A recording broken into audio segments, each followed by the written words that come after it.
pessoal, vamos dar sequência às nossas reflexões sobre a vontade de Deus na nossa vida. Antes de dar sequência, eu queria dar um alerta. Vocês devem ter percebido que eu não cito, eu só cito o nome do livro e o capítulo. Nunca vou citar versículos e outras coisas, por quê? A minha intenção é fazer com que vocês leiam a Bíblia. É uma carta de Deus destinada a nós. Ela conta a trajetória da humanidade com a presença de Deus. É um Deus que se revela aos poucos à humanidade que não o conhecia.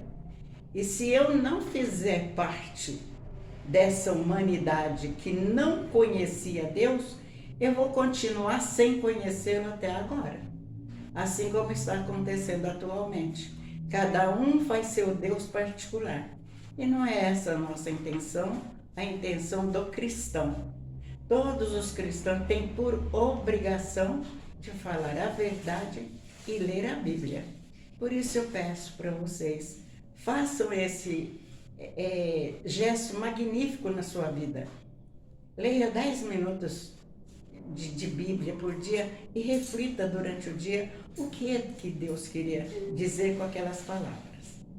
Nós estivemos falando sobre Moisés, nós estivemos falando sobre os 10 mandamentos, falamos que os 10 mandamentos se tornou a constituição do povo de Deus.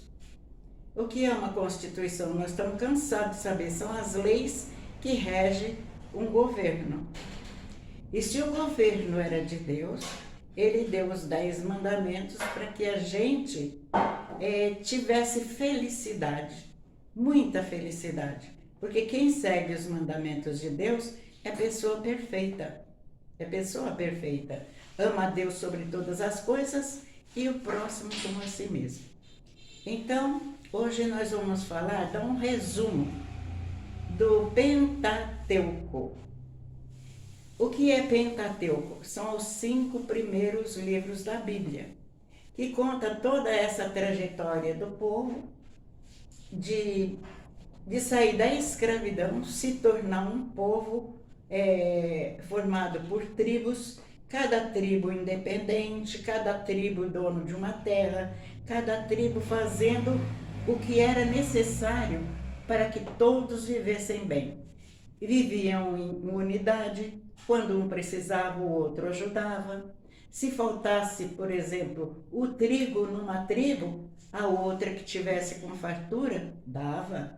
Se uma tribo era provocada pelos inimigos que tinham em volta e promovia guerra, as outras tribos todas entravam em guerra contra aquele opressor.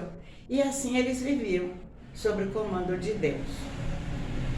Então, o primeiro livro do Pentateuco é o Gênesis, que conta toda a criação, toda a vontade de Deus de fazer o ser humano um ser perfeito.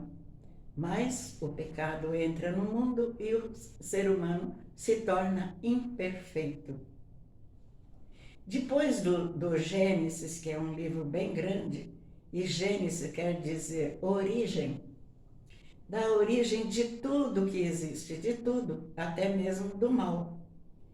Então, nós vamos para o livro do Êxodo. Êxodo é o momento mais importante para os judeus. É o momento que o povo de Deus sai da escravidão para uma liberdade e vai parar numa terra onde Deus havia prometido para Abraão, uma terra boa. Então diz assim que a terra onde corre o leite e mel. Leite e mel quer dizer fartura, quer dizer uma boa colheita, é tudo de bom. É o melhor dos alimentos, leite e mel. Então, o povo de Deus vai para essa terra. Não pense que foi fácil. Com a morte de Moisés, quem vai tomar conta desse povo é Josué. Josué, então, vai comandar esse povo.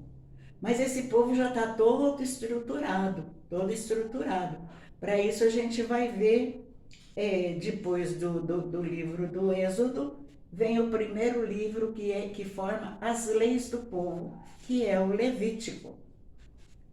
É um livro que fala muito sobre os holocaustos, sobre todas as ofertas a Deus e tudo que é de bom. Fala sobre,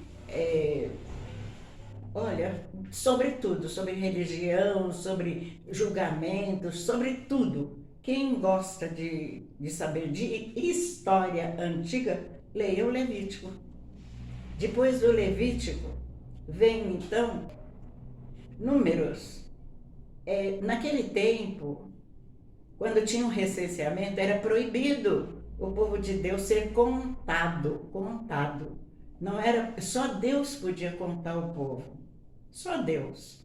Porque cada um do ser humano era filho de Deus, era criatura de Deus. Então só Deus podia contar os povos. Mas, para dividir a terra, foi dividida em tribos. Então, as 12 tribos de Israel foram quem ia tomar posse da terra.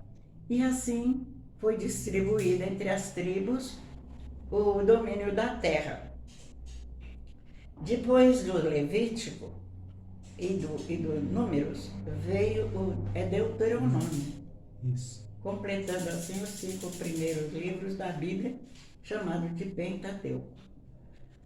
O que é o Levítico, ou Deuteronômio? Deuteronômio, essa palavra quer dizer uma segunda lei, mas não era uma segunda lei. É que as tábuas e onde estava escrito as leis de Deus havia desaparecido e foi reencontrada. Então, ali no Deuteronômio, vocês vão encontrar uma leitura muito, muito, muito importante e que a gente vai encontrar em Jesus Cristo muita coisa do Deuteronômio. Até mesmo o Deuteronômio fala assim: amarás o teu Deus de todo o teu coração e o próximo como a ti mesmo. E é a lei que Jesus deixou para nós. No Deuteronômio também fala muito, muito de ser agraciado por Deus aquele que é caridoso, que sabe perdoar. Também tem muitas outras coisas no livro de Deuteronômio que faz a gente crescer na fé. É um livro muito bom. E então tem não sei se no capítulo 10 ou 12, mais ou menos, o autor do livro fala assim: eis que coloco diante de vocês 2 caminhos, o do bem e o do mal, o da vida e da morte. E vocês escolhem qual que vocês querem seguir. Então isso daí já serve para nós compreender um pouquinho mais do que Jesus vem para nos ensinar, não é mesmo? Diante de nós está bem descrito o que é o bem e o que é o mal. E nós precisamos de saber escolher. Depois desse Pentateuco, então, Josué começa a governar as tribos. E ele sabe que aquela terra onde Deus prometeu para os filhos de Abraão é uma terra já com moradores, com gente que possuía a terra, gente briguenta, gente que gostava de uma luta. E então Josué manda pessoas para ir pesquisar, olhar se a terra era boa mesmo e como vivia aquelas pessoas, como que era o instinto daquelas pessoas, se eles podiam estar entrando devagar nessa terra. E os que foram lá espiar voltaram com boas notícias, que as uvas eram enormes, que era uma fartura imensa, que tinha muita coisa boa na terra e tal. Mas que as pessoas que mandavam lá eram todas guerreiras e altas, muito grandes, gigantes, e não iam deixar eles entrar, não. E aí é outra história que eu faço questão que vocês leiam. Aí nós vamos ver então a conquista da terra. A conquista da terra. Nós vamos dar um pulo também na história e vamos chegar no tempo que esse povo já está instalado na Terra Prometida. No próximo encontro, a gente fala sobre isso. Por enquanto, mais uma vez eu peço a vocês, leiam a Bíblia e saibam que é a história da humanidade na presença de Deus. E Deus falando com a humanidade através dos profetas, mostrando qual era a vontade dele. E nós vamos compreender muita coisa, até chegar a Jesus Cristo e a gente ser esperto o suficiente para poder ganhar o céu. Por hoje é só. Fiquem com Deus e tchau.